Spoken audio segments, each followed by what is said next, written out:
Well, the only person I can think of besides Jesus is David, because he quotes it really well.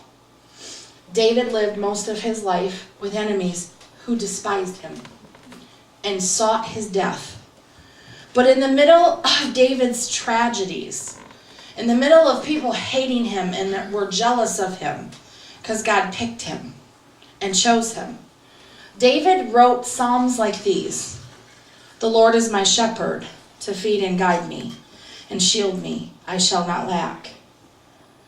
I wonder if Anastasia wrote a diary and wrote those moments with just her and God. Because all it had been stripped away. What'd she have left? Her and God.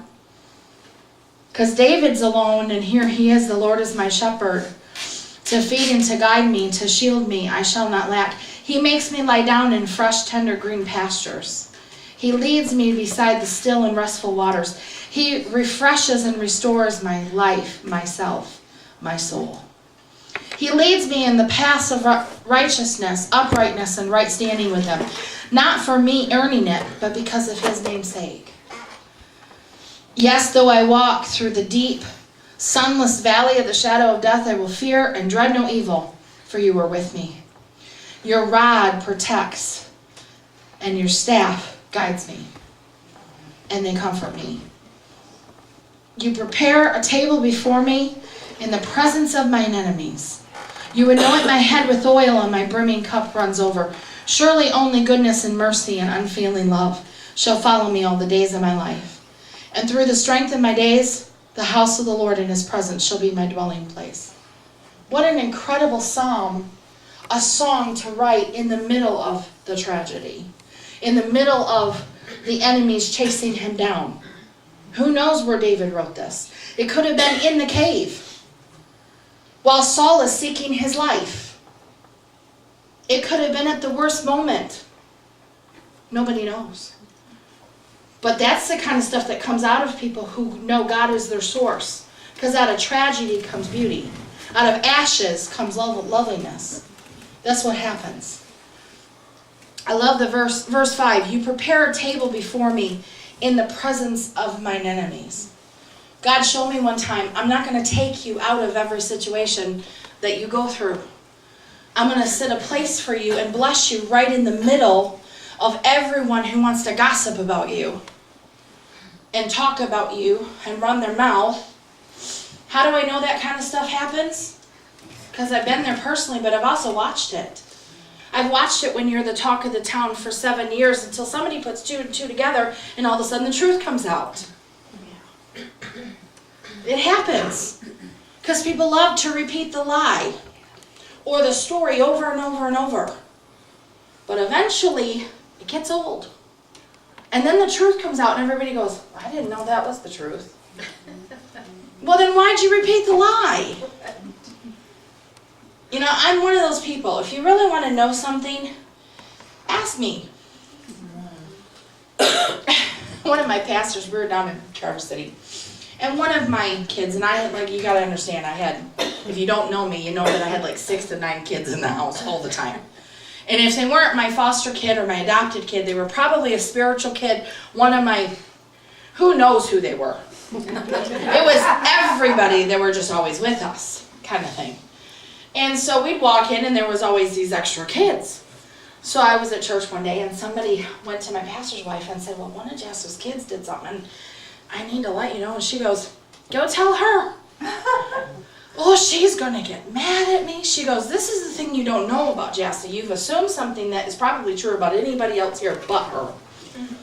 That woman knows when she knows her kids are not perfect. And she will look at you and go, I'll deal with it. Thank you. She won't deal with it in front of you, which is what most people want you to do. They want to see you deal with the child. That's none of your business. But my issue is I don't get mad about it. My kids aren't perfect. This is one woman standing in front of you that will deem that really well. You know why? Because my kids aren't perfect, because neither am I. Amen. There was a time in my life in tragedy God didn't just have to heal me. God had to recreate me because I was part of the problem too. Sometimes we as women, oh, it's just all been done to me. I'm such a victim. Honey, you are not a victim. You made choices in this too. Start owning your own. You're not a victim in everything. You better own your own. If you expect someone else to own theirs, you better own yours. Man, I have the saying, if you can dish it out, you better be able to take it. Don't you tease me if you can't handle me teasing you. It's real, you guys. Be honest. If you want someone else to fix their issues, you better be willing to get on your knees and start fixing yours. Don't pray for God to fix your husband, because let me tell you something, he's going to fix you first. Well, it's my husband, it's always him. Honey, you're part of the equation. And he's going to deal with you first. Because I got to get you out of the way so I can deal with him. You ever had someone in the way?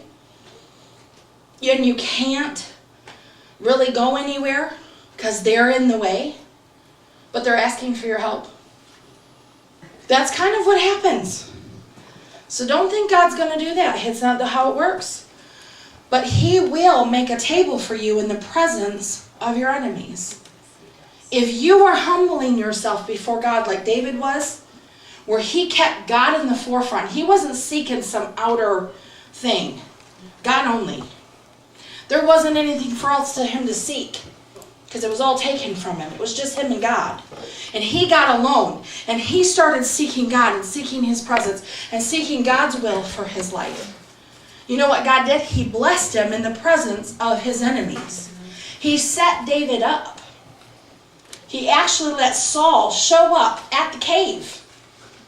And then he tested David. Ladies, if you want your spouse, your kids, your family to get close to God, just know something. He's going to stick you in a place where you seek God for it. He's going to deal with you so you're not part of the problem. But then he's going to test you. Because he's going to lay them at your feet and see if you'll shut your mouth. He's going to lay them at your feet and see, are you going to kill them or are you going to let me have them? There's this moment where we get to choose our way and our vengeance, or God gets to have them and we give up. And that's where David was at. Saul is laying there sleeping at his feet. God had actually handed his enemy to him. Did you know God does that? He'll put your enemy right at your feet where you could crush them. Or you can let them be God's. God, I'm going to leave them to you. I'm not going to touch your anointed. And that's where David was.